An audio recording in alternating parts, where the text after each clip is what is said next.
20 ans, jour pour jour, aux environs de 23 heures dans les eaux gambiennes, chavirait un bateau sénégalais dénommé le Joola.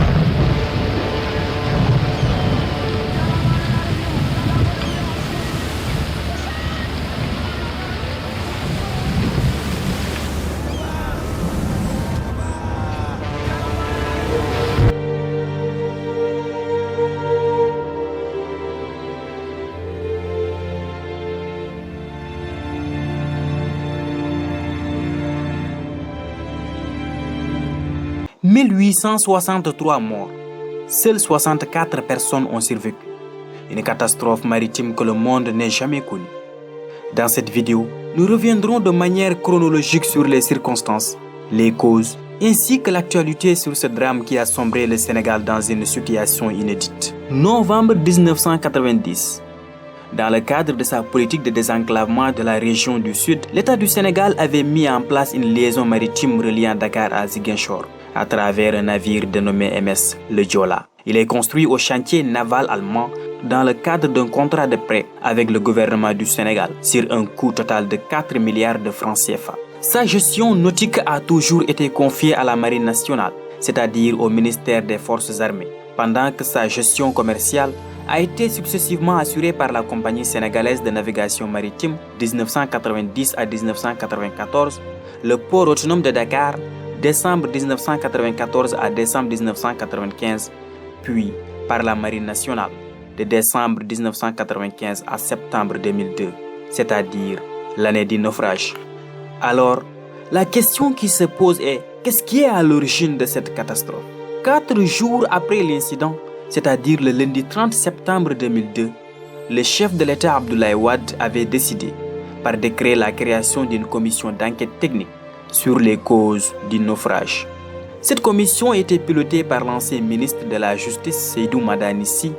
Par un croisement des résultats de cette enquête avec celle réalisée par le ministère de l'Équipement et du Transport, voilà ce que nous avons tiré comme cause du naufrage. D'abord, nous avons comme première cause le défaut de chargement, car ce jour-là, le bateau a pris plus du double de son chargement limite. D'après le rapport, il y avait 1220 passagers contre les 580 autorisés, contrairement au rapport du ministère de l'Équipement et du Transport qui parle de 1034 passagers.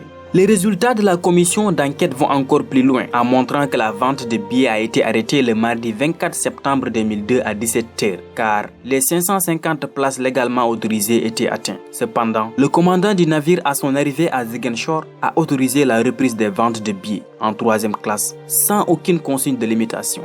Donc, nous pouvons dire que les mauvaises conditions météorologiques n'ont été que la goutte de trop.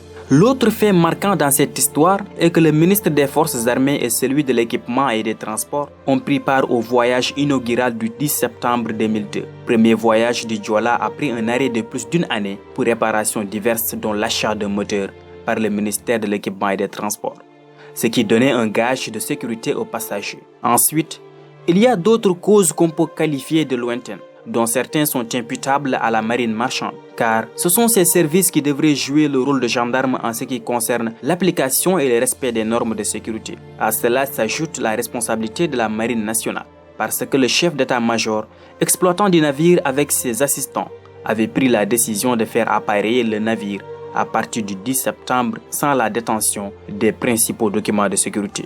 Aucun certificat de sécurité en cours de validité à bord. Selon le rapport, le permis de navigation était expiré depuis juin 1999. Quel laxisme! Malgré les nombreuses démarches et batailles judiciaires depuis le régime de Wade jusqu'à celui de Macky Sall, les responsabilités ne sont toujours pas situées. Aujourd'hui encore, les associations de défense des intérêts des victimes se multiplient et continuent de s'indigner et de réclamer justice. Comme ça. J'ai rencontré des étudiants qui ont perdu des amis. J'ai rencontré encore une orpheline de 25 ans. Elle avait 17 ans quand elle a perdu son papa. Mais la souffrance, elle arrive après aussi. Plus tu grandis, plus tu vieillis, plus tu as un manque, une absence. Aujourd'hui, je n'ai pas de tombe.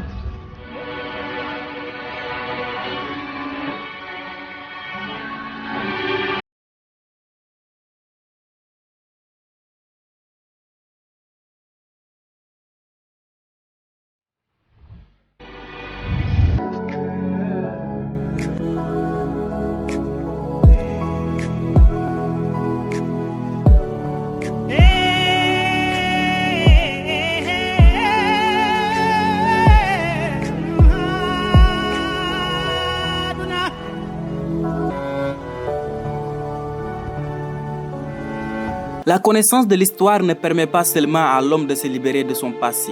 Elle l'aide aussi à comprendre ses problèmes actuels et à saisir le sens de son devenir. Nous voilà à la fin de cette vidéo. Pour soutenir notre chaîne, veuillez aimer, commenter et partager. À la prochaine.